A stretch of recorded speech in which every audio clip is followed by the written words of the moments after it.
मैं हूं अंकित अवस्थी।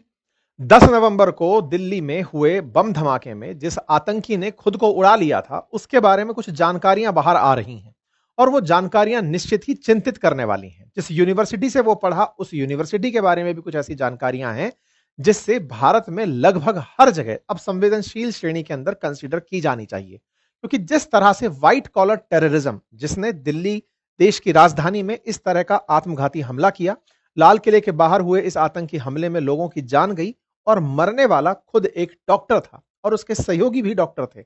इस तरह की डॉक्टरी की जो अभ्यास कर रहा था डॉक्टर जो था, वो अल फलाह यूनिवर्सिटी में था। कुल मिलाकर के देश के अंदर कुछ ऐसा मॉडल दिखाई दिया जिसकी वजह से हर तरफ से जांच एजेंसीज और जो भी लोग पीड़ित हैं या फिर देश के जितने निवासी हैं, वो इस बात से बड़े ही चिंतित हैं कि यह मॉडल विभिन्न प्रकार से प्रचलित मॉडलों से बहुत अलग था। ऐसे लोग यहां पर इन्वॉल्व थे जिन्हें समाज में पढ़ा लिखा होने के नाते बचा कर रखा जाता था कि ये तो आतंक में क्यों ही इन्वॉल्व होंगे, इन्हें क्या ही लालच होगा। लालच ही आतंक का सबसे जरूरतमान मतलब कोई भी व्यक्ति अगर आतंकी बन रहा है या फिर कोई इसको ऐसी फाइनेंशियल स्थिति खराब है जिसके चलते उसने आतंक का रास्ता अपना लिया, ब्रेन वॉश उसका हो गया और वो जान देने को तैयार हो गया, ऐसा सामान्यतः माना जाता था। लेकिन इस बार जो हुआ वो बिल्कुल अलग था। जो लोग यहां पर आतंकी हमलों में गिरफ्तार हुए हैं और जिसने अपने आप को उड़ा लिया है, वो व्यक्ति एक प्रोफेशनल डॉक्टर था, अल फलाह यूनिवर्सिटी के अंदर काम कर रहा था। और अब तो जानकारी ये मिल रही है कि इस यूनिवर्सिटी में कई लोग गायब हैं और जो गायब हैं वो शायद इसके मरने के बाद से, जिस दिन ये मरा उस दिन से लगातार जो जांच एजेंसी सक्रिय हुई ढूंढने के लिए इससे कनेक्टेड लोगों को, लोग वहां से निकल लिए। आज की रिपोर्ट के अनुसार जांच एजेंसी के रडार पर 200 से अधिक लोग हैं और ये नंबर बढ़ भी सकता है क्योंकि इस दिशा में सामान्यतया नहीं सोचा जाता है। आप में से कुछ लोग ओसामा का उदाहरण जरूर दे सकते हैं, लेकिन वो एक आध उदाहरण है। इसके जो उदाहरण हैं, ये तो बड़े उदाहरणों में कंसीडर किया जा रहा है और 10 missing from Al Falah university ये हेडलाइन बन रही है। अल फलाह यूनिवर्सिटी के चेयरमैन को भी गिरफ्तार किया गया है और उस चेयरमैन से जांच के अंदर पता चलता है कि उसने काफी सारी अवैध तरीके से रकम इकट्ठी की हुई थी। अब वो जांच के रडार पर है, ईडी, एनआईए तमाम उसके साथ पूछताछ कर रही हैं। 10 लोग ऐसे हैं जिनके फोन बंद आ रहे हैं जांच के अंदर, वो अभी पता नहीं चल रहा है कि कहां गए हैं। एनआईए ने जब जांच की तो पता चला कि ये व्यक्ति, जो उमर नबी नाम का जो व्यक्ति था जिसने सुसाइड बॉम्बर बन के खुद को उड़ा लिया था, ये वीडियोस बना बनाकर लोगों को भेजा करता था और वीडियोस में ये लोगों को आत्मघाती हमलों के अंदर खुद को मरने के लिए प्रेरित किया करता था। मतलब उनको ये फियादीनी बना रहा था, इस तरह के मोटिवेशनल भाषण दे रहा था। हमने वीडियो इसका ट्विटर पे भी डाला, लेकिन बाद में आईबी मिनिस्ट्री की तरफ से उसके ऊपर फिर प्रोटोकॉल आया, हमने वो वीडियो हटाया। ये व्यक्ति ब्रेन वॉश करने के लिए इतना सोफिस्टिकेटेड तरीके से बढ़िया अंग्रेजी बतियाते हुए लोगों को वीडियो भेज रहा था जिसमें ये बताता था कि आत्मघाती हमला बुरी बात नहीं होती है। ये लोगों का इस हद तक ब्रेन वॉश कर रहा था। खुद ब्रेन वॉश्ड था, तभी जाकर के खुद I-20 के साथ ही मर गया, लेकिन औरों को भी ये बरगला रहा था। इसका मतलब इसके साथ अभी और भी ऐसे लोग हैं जो स्लीपर सेल बन करके कहीं ना कहीं हमारे ही समाज के भीतर रह रहे हैं और वो इससे इंस्पायर्ड या मोटिवेटेड हैं। उन लोगों की भी अब तलाश की जा रही है। जांच एजेंसीज बहुत ही अच्छे स्तर पर इस विषय की जांच कर रही हैं। जांच में एक बात और निकल कर आई कि यह व्यक्ति कुछ समय पहले पुलवामा गया था, कश्मीर गया था और वहां जाकर अपने भाई को एक और फोन देकर आया था और उस फोन के बारे में कहा था, अगर मेरे बारे में कोई सूचना ना आए तो इस फोन को तालाब में फेंक देना। जांच एजेंसी जब घर पहुंची तो उस फोन को घर वालों से पूछताछ हुई। शुरुआत में तो घर वालों ने नहीं बताया, इसके भाई से जब सख्ती से पूछताछ हुई तब इसने बताया कि हाँ, वो एक फोन देकर गया था, वो फोन तालाब में फेंक दिया। जांच एजेंसी ने उस फोन को तालाब से बाहर निकाला और उसको रिकवर किया, हालांकि बहुत सी चीजें गायब हो गई थी। तब उसमें से एक वीडियो निकल कर आया, वही वीडियो था जिससे यह पता चल रहा था कि ये कितने लोगों को वीडियो बेच चुका था और उस वीडियो के अंदर ये लोगों को आत्मघाती हमलों के लिए मोटिवेट कर रहा था। इस तरह से बैठ करके ये अपने कमरे में बैठ करके आत्मघाती हमलों के लिए, suicide bombing is miss understood concept, लोग इसे गलत समझते हैं, ऐसा कह करके ये बयानबाजी करता था। ये सारे कारनामे ये इस यूनिवर्सिटी में बैठकर कर रहा था। अब यहां पर सवाल खड़ा इस तरह से हुआ, अगर आप किसी यूनिवर्सिटी में प्रोफेसर लगे हैं, डॉक्टर लगे हैं, आप काम कर रहे हैं, तो आप पर नजर सबकी रहती है। काम के दौरान आपके बारे में पता चलता है कि आप किस तरह का काम कर रहे हैं, किन से मिल रहे हैं, आपका उद्देश्य क्या है, बयानबाजी क्या है। इस यूनिवर्सिटी ने ऐसी कोई भी बात बाहर नहीं आने दी। जब हुई घटना तो उसके बाद में और तो और केवल उमर नबी नहीं, इसके अलावा मोहम्मद, ये मुजम्मिल, शकील और शाहीन शहीद, इन सब के नाम भी इसी यूनिवर्सिटी से जुड़े हुए, इनके हॉस्टल में रहते हुए पाए गए। शुरुआत में यूनिवर्सिटी ने कहा कि यह दुर्भाग्यपूर्ण घटना है, हमको हमको इससे कोई जानकारी नहीं है, इसमें भूपेंद्र और आनंद नाम से कोई कुलपति बना रखे हैं जिन्होंने ये वाली बात कही थी। लेकिन जब जांच अंदर घुसी तो अल-फलाह यूनिवर्सिटी का पूरा की पूरा कैंपस रडार के नजरिए में आ गया कि यहां पर ये सब काम हो कैसे रहे थे। कोई भी जांच एजेंसी या कोई सिक्योरिटी यहां पर पहुंच क्यों नहीं रही थी। अल फलाह यूनिवर्सिटी जो है वो जिस समय स्थापित हुई वो 1997 का समय था। हरियाणा के अंदर स्थित ये है और ये अल फलाह चैरिटेबल ट्रस्ट के अधीन आती है, जिसके चेयरमैन है जवाद अहमद सिद्दीकी, जिन्हें अब गिरफ्तार किया जा चुका है। ये जो जवाद अहमद सिद्दीकी है, इसके ऊपर कई फाइनेंशियल फ्रॉड की चीजें अब निकलकर बाहर आ रही हैं। इसी में वाइस चेयरमैन, वाइस चांसलर, ये 2016 में जाकर इसके अंदर मेडिकल कॉलेज शुरू हुआ। 19 में पहला एमबीबीएस बैच बना। 200 एमबीबीएस सीटें इस अल फलाह यूनिवर्सिटी के अंदर हैं और ये धौज गांव फरीदाबाद में है, जहां चारों तरफ मुस्लिम कम्युनिटी बहुत ज्यादा है। यूनिवर्सिटी के 4 कॉलेज हैं, Al Falah school of medicine science, Brown Hill college of engineering, Al Falah school of engineering and technology, Al Falah school of education and training. तो ये जो मेडिकल साइंटिस्ट रिसर्च वाला जो फील्ड है ना, इसमें ये लगा हुआ था। अल फलाह यूनिवर्सिटी की वेबसाइट इसी बीच में हैक कर ली गई। क्यों? क्योंकि भारत के लोगों के अंदर एक एग्रेशन था इस यूनिवर्सिटी को लेकर। कुछ हैकर्स निकल कर आए जिन्होंने अपनी तरफ से इसको हैक करने की बात कही। खैर जो भी है, इसके बाद में अल फलाह यूनिवर्सिटी के डॉक्टर्स में बातचीत पूछना शुरू हुआ। 15 नवंबर की जानकारी निकल कर आई कि 2 और डॉक्टर्स को डिटेन किया दिल्ली पुलिस ने इसी मॉडल के चलते। फिर एनआईए की टीम जो है वो यहां पर पहुंचती है स्क्रूटनी करने 16 नवंबर को। जांच शुरू होती है। ईडी ने अल फलाह ग्रुप के चेयरमैन को मनी लॉन्ड्रिंग के चार्जेस में गिरफ्तार कर लिया। यह घटना होती है 19 नवंबर के दिन। ये है जवाद अहमद सिद्दीकी, जो कि अल फलाह यूनिवर्सिटी के फाउंडर बताए जाते हैं। ये चेयरमैन भी हैं। मध्य प्रदेश के मूलतः रहने वाले हैं। देवी अहिल्या यूनिवर्सिटी से आप ग्रेजुएट हैं। ये 2014 में हरियाणा के अंदर अल फलाह यूनिवर्सिटी को शुरू किए थे। इसके साथ साथ इनके और भी बहुत सारे काम हैं। अल फलाह ग्रुप के जो चेयरमैन हैं जावेद अहमद सिद्दीकी, उनके घर पर जब बहुत सारी रेड हुई, 25 ठिकानों पर रेड हुई और जानकारी निकल कर आई कि इन्होंने पैसे की लॉन्ड्रिंग की है, गलत तरीके से टैक्स बचाने के लिए विदेशों से पैसा घुमाया है और इनके साथ साथ इनकी एडमिनिस्ट्रेटिव ब्लॉक को भी सील कर दिया गया। कई प्रकार की ऐसी जानकारी निकल कर आई कि कई इन्होंने नकली कंपनियां बना रखी हैं। इनके पास में कई ऐसे पते पर कंपनियां बनी जो वास्तविकता में एक्सेस ही नहीं करती थी, एग्जिस्ट ही नहीं करती थी। डायरेक्टर और सिग्नेटरीज एक ही व्यक्ति है। केवाईसी में गड़बड़ है। बैंकिंग चैनलों में बहुत कम वेतन का भुगतान हो रहा है। कई कंपनियों के रजिस्ट्रेशन तारीख है, पता एक जैसा बताया गया है। कंपनी के मतलब कॉलेज से जो पैसा कमा रहे थे, उस पैसे को निकालने के इन्होंने कई फर्जी तरीके बनाए हुए थे।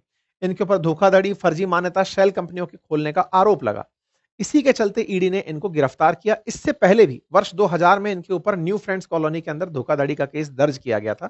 यानी कि पुराने समय पर भी इनके ऊपर मामला दर्ज हो रखा है। 7 साल में बने हुए यूनिवर्सिटी ने 415 करोड़ रुपए कमाए। ये इनके द्वारा कमाए गए पैसे की पूरी फहरिस्त है। जो कमाया हुआ पैसा है, चूंकि वो ट्रस्ट के अधीन था, तो उस पैसे को निकालने के लिए इन्होंने नकली वेंडर्स का उपयोग किया। जनरली स्कूल और कॉलेजेस ट्रस्ट के नाम पर बनते हैं और ये माना जाता है कि ये नॉन फॉर प्रॉफिट होते हैं। इनके कमाई संस्थान में ही लगनी होती है, लेकिन उस पैसे को निकालने के लिए नकली कंपनियों का लंबा चौड़ा सिस्टम बनाया जाता है। आप बहुत सारे कॉलेज और स्कूल जो देखते हैं, उनको बनाने के लिए कौड़ियों के दाम पर स्कूल और कॉलेज की जमीन दी जाती है। ट्रस्ट के नाम पर वो जमीन दी जाती है, लेकिन यहीं से ही भ्रष्टाचार का सीन शुरू होता है। जो लाख लाख रुपए की फीस लेने वाले स्कूल्स हैं, वो उस पूरी फीस को दिखाते ये हैं कि साहब ये फीस हमने स्कूल में ही खर्च कर दी। वास्तविकता में वो ट्रस्ट के नाम पर चल रही होती है और बहुत सारी शेल कंपनियों के थ्रू उन पेमेंट्स को लिया जा रहा होता है। स्कूल दिखाता है कि साहब हमने इतने रुपए की स्कूल में ड्रेस खरीदी, इतने की किताबें खरीदी, इतने रुपए में ये सारा काम किया, ताकि उस बिल को सेटल किया जा सके। ये बड़ा फर्जीवाड़ा है। इस पर अगर पता टैक्सेशन डिपार्टमेंट को सारा होता है, लेकिन वही है, सब एक उसके अंदर चल रहा है। इनके बारे में ये मामला निकल कर आ गया तो आपको लग रहा होगा कि नया मामला है, लेकिन इस तरह की चीजें एग्जिस्ट करती हैं सोसाइटी में। ये बिल्कुल ओपन सीक्रेट है। सिद्दीकी के कॉर्पोरेट प्रोफाइल के बारे में पता चलता है तो इन भाई साहब ने कई तरह की कंपनियां खोल रखी थी। कुल मिलाकर उन्हीं कंपनियों के नाम पर बिलिंग हो रही थी। विश्वविद्यालय के अंदर नियमों का उल्लंघन था। इससे क्या पता चलता है फर्जीवाड़े से? भाई फर्जीवाड़े से पता चलता है कि और भी हो सकता है इसके तरह के लोग भारत में बहुत हों जो इस तरह के ऑफेंडर हों। लेकिन ऑफेंस से एक बात स्थापित होती है कि जिसके दिमाग में एक बार अपराध आ गया, वो फिर किसी भी स्तर तक जा सकता है। जांच एजेंसियों का फाइनेंशियल फ्रॉड से ज्यादा रिलेशन इस समय आतंकी घटना से है कि तुम जब इस तरह से फाइनेंशियल फ्रॉड कर सकते हो, करोड़ों रुपए बचाने के लिए नकली कंपनियां बना सकते हो, तो फिर तुमको पैसे का लालच अगर मिले तो तुम तो आतंकियों को भी पनाह दोगे। तो वो एक दिशा दूसरी तरफ खुल जाती है और यही कारण है कि इनके काफी सारे ठिकानों पर रेड हुई और इनकी रेड के साथ साथ ईडी ने इनके साथ में 13 दिन की रिमांड पर इन्हें ले लिया और पूछताछ की। इनका जो महू के अंदर घर है उसको अवैध रूप से घोषित भी कर दिया गया है। अब जब ये जांच और बढ़ती गई तो आज सुबह की खबर के अनुसार 200 डॉक्टर फिलहाल अंडर लेंस हैं जिनके ऊपर जांच की जा रही है। मतलब इस यूनिवर्सिटी में अभी थोड़े दिन पहले तो यूनिवर्सिटी में मेडिकल के बैचेस शुरू हुए हैं। अब उन डॉक्टर्स को भी अब धीरे धीरे रडार पर लिया जा रहा है, पूछा जा रहा है। 6 हमारी एजेंसीज हैं जिन्होंने इसको कमांड सेंटर बना लिया है, जिसमें Delhi police, NIA, ATS, Jammu Kashmir police, Farid, ये सब अपने अपने स्तर की इस यूनिवर्सिटी में पूछताछ कर रही हैं, लोगों से जानकारी ले रही हैं। यहां पर 2 प्रमुख नाम, जिसमें से मुजम्मिल का नाम और ये फहीमा जो फातिमा, क्या नाम है इसका, शाहीन, डॉक्टर शाहीन जो है, ये दोनों लोग बहुत दिनों से इस पूरी टीम को बिल्ड करने का अंडरकवर काम कर रहे थे। मुजम्मिल जो है वो लोगों को मदद करने के लिए पहुंचता था, उन्हें फिर अपने मॉडल में शामिल होने के लिए कहता था। इसी बीच में एक और नाम निकल कर आता है और वो ये कि यहाँ पर जो कार थी ना, मुजम्मिल ने कार खरीदी थी, उमर को कार दिलाने वाला जो व्यक्ति था उसको भी इसने तैयार किया था कि ये आत्मघाती हमले के लिए तैयार हो, लेकिन वो तैयार नहीं हुआ और वो पीछे हट गया था। नबी और जो है ना, एनआईए की जांच में पता चला कि ये खुद जैसे और भी काफी सारे लोगों को बनाना चाहता था, आतंकी बनाना चाहता था आत्मघाती हमले के लिए। इसने 11 लोगों को वीडियो भेजे थे जिनमें से 7 कश्मीरी थे, बाकी 4 लोग उत्तर प्रदेश, केरल, कर्नाटक से बताए जा रहे हैं। 70 वीडियोस अभी तक ऐसे मिले हैं। कुल मिलाकर के इसका जो उद्देश्य था, ये बड़े स्तर पर काम करने का था, खुद ही नहीं अपने जैसे बहुत से लोगों को खड़ा करने का था। इसके साथ साथ इसके जो वीडियोस हैं वो पूरी तरह से कई राज्यों के युवाओं तक पहुंचाए जा रहे थे। आतंकी संगठन जैश ए मोहम्मद ने भी यहां पर फंड रेज करने का प्रयास किया था। दिल्ली ब्लास्ट से पहले ये अपने घर पुलवामा गया था और वहां पर जो मोबाइल बरामद हुआ उसमें इसके इस तरह के वीडियोस की शिनाख्त भी हो पाई। अब चर्चा इस बात की जांच एजेंसीज कर रही हैं कि इस तरह से धर्म के नाम पर जो ब्रेन वॉश्ड युवा हैं, जिन्हें यह समझाया जा रहा है कि आत्मघाती हमला अच्छी चीज है, ये सब लोग कुरान की आयतों की गलत इंटरप्रिटेशन से होकर कर रहे हैं। इसके लिए सऊदी अरब का फॉर्मूला अगर अपनाया जाए तो वो बेहतर होगा। सऊदी अरब ने ऐसा क्या किया था? सऊदी अरब ने जब बहुत ज्यादा रेडिकलिज्म बढ़ रहा था सऊदी अरब में, तो बहुत सारे ऐसे मौलवियों की फौज तैयार की जो राइट इंटरप्रिटेशन कुरान का दे सकते थे। अब देश को आवश्यकता यह है कि जो रिलीजियस टीचिंग्स हमारे देश में चल रही हैं, जो कुरान की आयतें सिखाई जा रही हैं, कुरान को जो इंटरप्रिटेट कराया जा रहा है मदरसों में, सरकार वहां पर अपनी तरफ से अपॉइंट करे लोगों को जो सही इंटरप्रिटेशन दे, उनको प्रॉपर तरीके से मोटिवेशन दे, उन्हें सही प्रकार से सही राह दिखाए और उनसे ये एक्सपेक्ट किया जाए कि आपको जो दिया गया है आप वो इंटरप्रिटेशन देंगे। जो अपनी तरफ से इंटरप्रिटेशन लोग निकाल निकाल कर दे रहे हैं, उससे इस तरह के ब्रेन वॉश्ड युवा तैयार हो रहे हैं। सरकार को जहां धार्मिक स्वतंत्रता की आजादी की बात हम उसके अंदर करते हैं, उससे ऊपर देश की सुरक्षा को रखना होगा।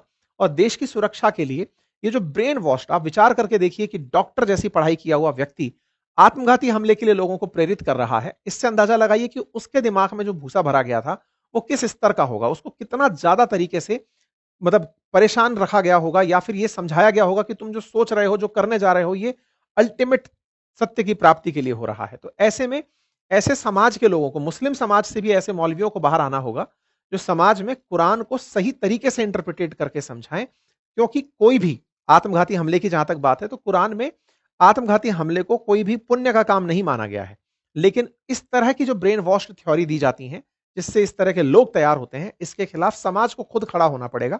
अदरवाइज समाज के अंदर जांच एजेंसीज के द्वारा बढ़ते इंटरफेरेंस से एक वैमनस्य का माहौल बढ़ेगा। बेहतर होगा कि समाज के साथ रहते हुए चीजें आगे बढ़े, ये सुनिश्चित करें, वो समाज के लोग भी सुनिश्चित करें कि ऐसे युवाओं तक इस तरह की चीजें ना पहुंचे। ठीक है साहब, फिलहाल के लिए जांच एजेंसीज अपने लेवल पर जांच कर रही हैं। इसी बीच में पाकिस्तान से एक बयान आ जाता है। पाकिस्तान क्लेम कर देता है कि यह काम हमने कराया है। पाकिस्तान ऑक्यूपाइड कश्मीर के पूर्व प्रधानमंत्री ने पाकिस्तान की असेंबली में, मतलब पीओके की असेंबली के अंदर यह बयान दे दिया कि यह काम तो हमने करवाया है। लाल किले से लेकर के कश्मीर के जंगलों में हमने इतने ब्लास्ट करवा दिए कि अब इनकी डेड बॉडी काउंट नहीं हो रही है। तो पाकिस्तान खुद के खुल के सामने आ गया है। तो ये इमरान खान की पार्टी से थे नेताजी, और इन नेताजी ने, इनका नाम है चौधरी अनावुर हक, पहले पीएम हुआ करते थे पीओके के, अब ये अपोजिशन में बैठे हैं। 2 दिन पहले ही सरकार इनकी गिरी है और अपोजिशन में इस तरह का बयान दे दिए। यानी कि ये भी खुलकर सामने आ गया कि पाकिस्तान इस घटना के अंदर इन्वॉल्व था। अब देखने वाली बात यह है कि भारत इस तरह के बयान को किस तरह से लेता है, क्योंकि भारत के जो तार जुड़ते जा रहे हैं वो कश्मीर से ही उठ करके भारत के आंतरिक क्षेत्रों में कनेक्ट ज्यादा हो रहे हैं। हम पाकिस्तान पर एक्शन लेने तो जाएंगे, लेकिन उससे पहले हमारे ही देश में अगर ब्रेन वॉश युवा घूम रहा है तो उसे भी रोकने की और पकड़ने की जरूरत है, उसे समझने की जरूरत है कि कहां पर गड़बड़ हो रही है। पाकिस्तान को यह सब कराने के लिए हमारे ही लोग मिल गए और हमारे ही लोगों को उकसा करके उसने ये सब कर दिया, कश्मीरियों के खिलाफ भारतीयों में नफरत भरने का काम हो, कश्मीर के टूरिस्ट क्षेत्र में लोगों को ना भेजने की प्रेरणा देना हो, इस सब काम वो बाहर बैठे बैठे लोगों को भड़का के करने में अगर कामयाब हुआ है, तो पहले हमें इंटरनल शुद्धि करनी होगी, पहले हमें आंतरिक रूप से इस चीजों को निपटना होगा और निश्चित ही जांच एजेंसी इस काम को बखूबी करेंगी। बाकी आप लोग इस विषय पर क्या सोचते हैं, अपनी राय जरूर कमेंट बॉक्स में बताएं। चैनल पर नए हैं तो सब्सक्राइब कर लें सकते हैं। Thank you so much.